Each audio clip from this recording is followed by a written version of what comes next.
mu mujyi wa Kigali imihanda y'abanyamaguru uzubakwa mu kirere. Dr Jimmy Gasore yavuze ati haraho bigera abambuka bakaba benshi cyane nka Nyabugogo, Nyanza kuri gare. Ibi nabone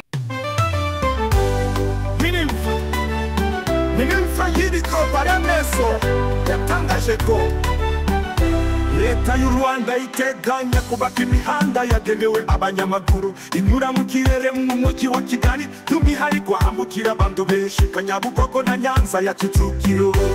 Minisitiri w'ibikorwa remezo Dr Gasore Jimmy yabibwiye abasenateri bagize komisiyo y'ububanyi n'amahanga aho zibaye ziri Nyabugogo. Nge sinemera ko abanyonzi bakwiye kuva mu muhanda ariko babaha amabwiriza niba nanirwa kuyubahiriza abacyure. Ikindi kintu nibababuze kwambara bodaboda kandi ntekereza ko ababaje babuze urwego rubagenzura rubaha n'amabwiriza ntago bananiranye.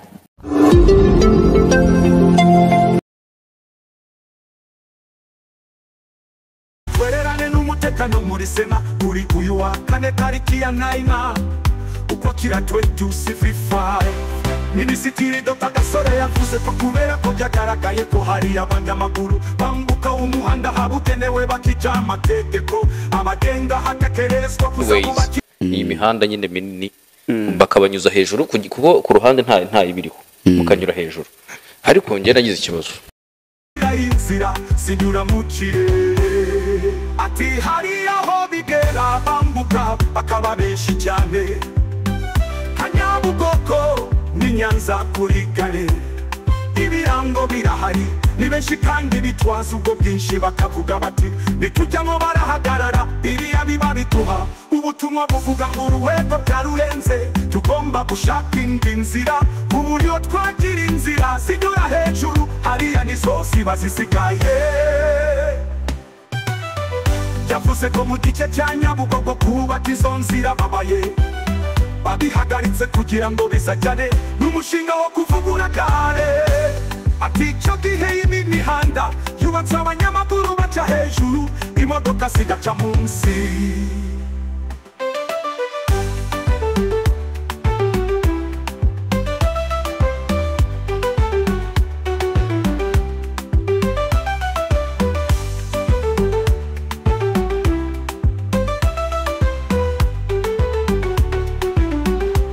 Yavuze kandi ko bazanoza ibirango by'amatara ku mihanda bigaragaza aho abanyamaguru bagomba kwambukira n'igihe bategemerewe.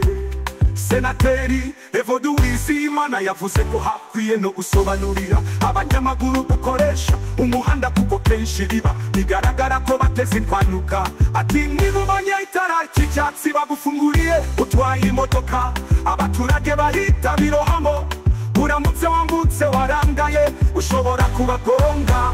Yavuze ko hari amatara Feurush agakora neza agatanga ibimenyetso bitari byo aho usanga na bimenyetso biha uburenganzira abanyamaguru cyangwa se hakaba hari ibihari bikemerera gutambuka imodoka icyarimwe abanyamaguru.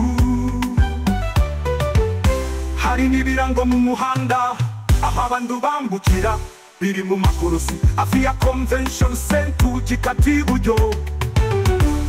Reba ku Kicukiro ujya Kicukiro Center, reba Feurush iri hino ya IPS aho kwambukira abanyamaguru umuturage aba hafi y'imodoka naho bawugonga. Senateri Nyirasafari Esperance nawe ashigikiye ko hakwiye kongerwa imbaraga mu kwigisha abanyamaguru gukoresha umuhanda. Ati hari igihe umugonga bitewe nuko yitwaye bigisha uko bakoresha umuhanda nuko yubakwa byose bijyanirane twese tugira umutekano. Minimfra y'ibikorwa remezo yatangaje ko hakomeje kwiga itegeko rigenga imikoreshereze y'umuhanda kandi gitezweho gukemura byinshi. Muri iryo tegeko harimo ingingo ivuga ko abanyamaguru nabo bigaragara ko bishe amategeko y'umuhanda bazajya bahabwa ibihano. Kurundi ruhare n'abatwara ibinyabiziga bazajya bahabwa ibihano birimo no kwambuka urushaho. Uzajya ubara moto wowe uzajya ubara imodoka nini yego mukayicara muri nka batanu